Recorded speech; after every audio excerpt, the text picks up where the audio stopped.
कातिल सिया ने कहा कि केतन बहुत काइंड और केयरिंग है, बहुत दयालु है, उसका दिल बहुत अच्छा है और बहुत ख्याल रखता है, उसकी बहुत परवाह करता है। सोचिए, ये शब्द अपने एंगेजमेंट वाले दिन सिया ने खुद पूरे परिवार के सामने, सारे मेहमानों के सामने शर्माते हुए और केतन की तरफ इशारा करते हुए कहा था कि केतन बहुत काइंड और केयरिंग है। सोचिए, जिस इंसान के, जिस लड़की के जहन में ये चल रहा हो कि उसे कुछ दिनों बाद ही एक इंसान को मारना है, उसे पहाड़ी से धक्का देना है, उसकी जान लेनी है, और वो शख्स उसका होने वाला पति है, और उसके बारे में वो इतने मीठे प्यारे बोल बोल रही है, लेकिन मन में जहर भरा हुआ है।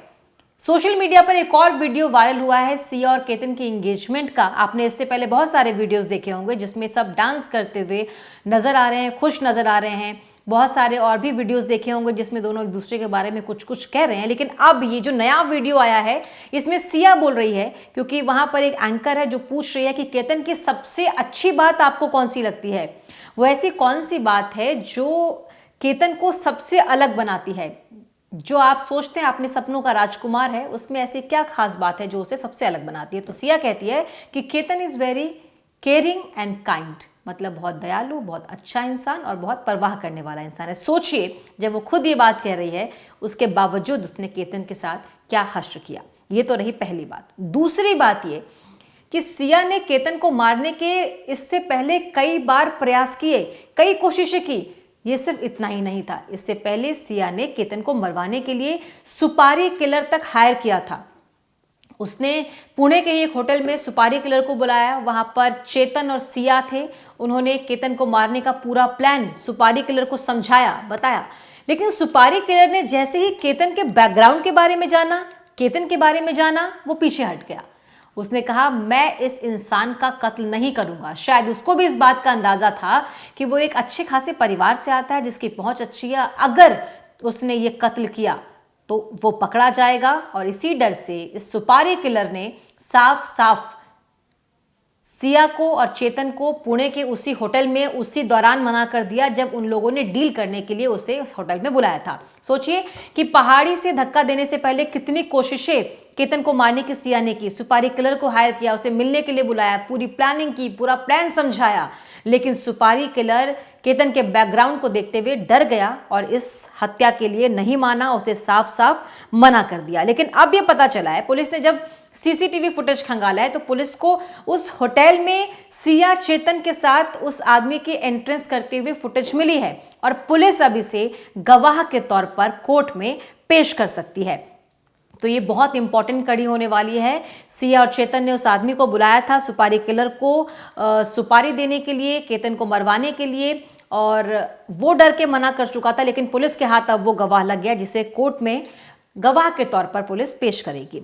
इसके अलावा आप ये भी सोचिए कि पकड़े जाने पर क्या तैयारी होनी चाहिए, ये भी वो जानते थे। इसीलिए सिया और चेतन ने जापानीज वीडियो देखी थी, यानी कि जापान की कुछ ऐसी वीडियोस जिसमें इंटेरोगेशन को, पुलिस कस्टडी में कैसा बिहेवियर रखना चाहिए ताकि आपकी कोई बात ज़्यादा खुले नहीं, कैसे शांत रहना है, कैसे मन को शांत रखना है, कैसे कुछ भी एक्स्ट्रा नहीं बोलना है, क्या क्या जेस्चर्स होने चाहिए जिससे आप पुलिस के किसी भी सवाल से बच सकते हैं, कम बोलना है, कितना बोलना है, कैसे बोलना है। सारी स्टडी सिया और चेतन ने जापान की कुछ वीडियोस को देखकर किया था। जांच के दौरान ये भी खुलासा हुआ है कि गिरफ्तारी के खतरे को देखते हुए सिया और चेतन ने 2 घंटे लंबे जापानी वीडियोस देखे थे।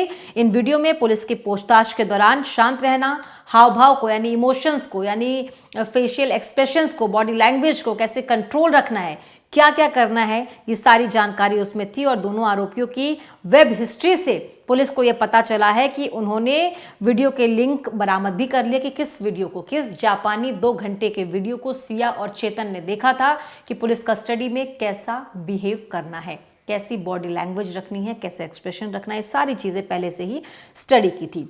साथ ही केतन के पिता ने यह भी कहा है कि जिस मित्तल परिवार में यानी कि जो मीडिएटर था, जिस मित्तल परिवार ने ये रिश्ता कराया था, उसने रिश्ता कराते वक्त कहा था, सिया बहुत अच्छी लड़की है, संस्कारी लड़की है, आप उसे मत देखो, आप हमें देखो और हमारे भरोसे पर आप ये रिश्ता करो। तो केतन के पिता का साफ कहना है कि इस हत्या में जितने दोषी सिया है, या जितना दोषी वो उसके परिवार वालों को मानते हैं सच्चाई छुपाने के लिए, उतने ही दोषी मित्तल परिवार वाले हैं जो बिचौलिए थे, यानी जो मीडिएटर थे जिन्होंने ये रिश्ता कराया था। इसीलिए उनकी भी अच्छी तरीके से जांच होनी चाहिए। और इससे पहले सिया के कई वीडियोस आपने देखे, वो 2 घंटे का जापानी वीडियो देखा था कि आपके हाव भाव, आपके एक्सप्रेशन, आपका बॉडी लैंग्वेज कैसा होना चाहिए, कितना कंट्रोल्ड होना चाहिए। उसके बावजूद भी सिया का बॉडी लैंग्वेज जो है वो आपने देखा, कैसे उसने मिडिल फिंगर दिखाया, कैसे उसने मीडिया के सामने या पब्लिक को, क्या उनका उसके बॉडी का जेस्चर था, क्या बॉडी लैंग्वेज थी, वो तो आपने देख ही लिया। खैर इस पूरे मामले में अब सिया और केतन जो है वो जुडिशियल कस्टडी में है, जेल में है। इस पूरे मामले की सुनवाई चलेगी। अभी चार्जशीट दाखिल होगी, जब 90 दिन हो जाएंगे उसके बाद चार्जशीट दाखिल होगी, पूरा केस जो है वो बनेगा। पुलिस अपने सारी चीज़ें, सारे इन्वेस्टिगेशन के दौरान जो जो चीज़ें सामने आई वो इस चार्जशीट में दाखिल करेगी, इसमें लिखेगी, उसके बाद चार्जशीट दाखिल की जाएगी। तो उसके बाद ये साफ होगा कि आखिर क्या क्या आरोप इन पर तय हुए हैं। फिलहाल ये पूरा मामला चल रहा है, लेकिन सिया के इस वीडियो ने वाकई बहुत ज़्यादा परेशान लोगों को किया है कि आखिर इंसान चेहरे पर कैसा होता है, चेहरे के पीछे कैसा होता है।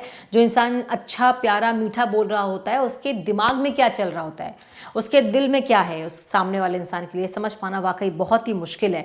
क्योंकि अगर सिया के इस वीडियो को और इस एक्सप्रेशन को और इस हंसी को, इस मुस्कुराहट को आप देखें तो कहीं से भी आपको लग सकता है कि इस चेहरे के पीछे एक कातिल, एक साजिश करने वाली लड़की छुपी होगी जो शादी से पहले ही अपने होने वाले पति की हत्या कर देगी।